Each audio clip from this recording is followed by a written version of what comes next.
नमस्कार, मैं हिंदी टीवी देखने वाले हमारे सभी दर्शकों का बहुत बहुत स्वागत है। दोस्तों, हरियाणा के बीच कांग्रेस हरियाणा मांगे हिसाब के नाम से एक अभियान छेड़े हुए है, जिसके तहत कांग्रेसी नेता लोगों तक संपर्क बनाते हुए जहां भाजपा सरकार की खामियां गिनवाने में जुटे हैं, तो वहीं कांग्रेस में सत्ता की वापसी के बाद जो है किस तरीके की उनकी नीति रहेगी और क्या नीतियां होंगी, इससे भी वाकिफ करवाने में जुटे हुए हैं। हरियाणा मांगे हिसाब अभियान के तहत कांग्रेसी नेता चित्रा सरवारा अम्बाला के सदर बाजार पहुंची, जहां उन्होंने दुकानदारों से मुलाकात करते हुए उनकी समस्याओं के बारे में जाना, उनकी कठिनाइयों को सुना।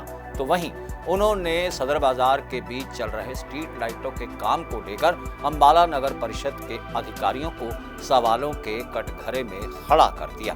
कैसे, सुनिए। अम्बाला कैंट के अंदर विकास और विकास के नाम पर सौंदर्यकरण रुकने का नाम ही नहीं ले रहा है। एक बार फिर सदर बाज़ार के अंदर अब नई फैंसी लाइट्स इंस्टॉल करी जा रही हैं, और ये तब है जब 2 साल पहले एक round of fancy lights already हो चुका है।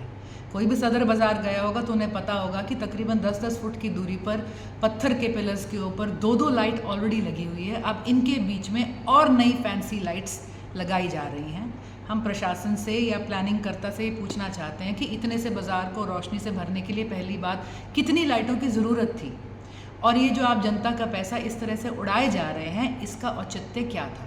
चित्रा सरवारा यही नहीं रुकी, उन्होंने इस बात का हवाला दिया कि भाजपा के राज में तमाम अधिकारी और कर्मचारी भ्रष्टाचार को खुले मन से करने में जुटे हैं, और भ्रष्टाचार के तहत ही पहले जो लगी हुई टाइलें सदर बाजार में थीं, उन्हें उखड़वाकर अब सड़क दोबारा से जो है वो तारकोल के जरिए बनाने का काम शुरू कर दिया गया।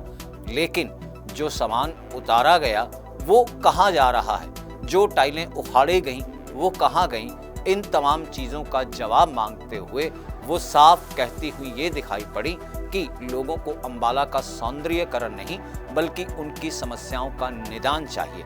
समस्या जल भराव की समस्या जो है, दूसरी और कई कठिनाइयों की, सीवरेज सिस्टम की, इन तमाम समस्याओं से निजात जो है उन्हें परिषद या सरकार दिलवाए, ना कि सौंदर्यीकरण पर ध्यान दे, जिसके तहत जो है भ्रष्टाचार करने में सरकारी बाबू जुटे हैं। सुनिए।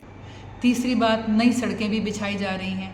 इतने साल टाइलों की सड़कों पर लोगों की गाड़ियां और रीढ़ की हड्डियां तोड़ने के बाद अब फिर से लुक पर आ गई है सरकार। टाइलें क्यों लगाई गई थी? ये बोलकर लगाई गई थी कि जब भी रेनोवेशन या कुछ करना होगा तो टाइल फिर से रीयूज़ हो जाती है, लेकिन वो टाइलें कहाँ जा रही हैं आज भी किसी को नहीं पता।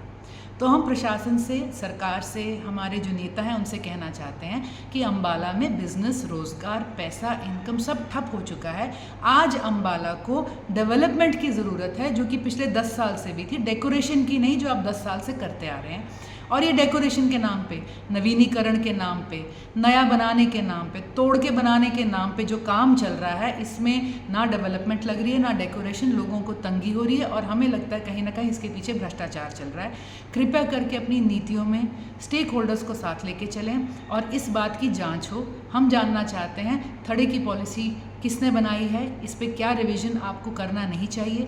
हम जानना चाहते हैं जो पुराने खंभे उतारे जा रहे हैं वो कहाँ गए हैं, उनका आप क्या कर रहे हैं। और हम जानना चाहते हैं कि जो आपने टाइलें निकाली थी, उन टाइलों का आप क्या कर रहे हो, किधर रखी हैं, और ये जो जनता के पैसे को आप बार बार करके खराब कर रहे हो, उसकी भरपाई कौन करेगा। तो ये थी कांग्रेसी नेता चित्रा सरवारा, जो अपने कांग्रेसी अभियान हरियाणा मांगे हिसाब के तहत अम्बाला के बीच लोगों से संपर्क साधते हुए जहां भाजपा की खामियां गिनवा रही हैं, तो वहीं निगम और परिषद के अधिकारियों पर आरोप लगाते हुए उन्हें सवालों के कटघरे में खड़ा कर रही हैं, और साथ ही इस बात का हवाला दे रही हैं कि भाजपा के राज में भ्रष्टाचार अपने चरम पर है और आगे उनका ये अभियान जो है वो लगातार जारी रहेगा। हरियाणा मांगे हिसाब, जिसके तहत वह लोगों से संपर्क साधते हुए आने वाले विधानसभा चुनावों के लिए कांग्रेस की जीत को सुनिश्चित करने के लिए अभी से जुट गई हैं।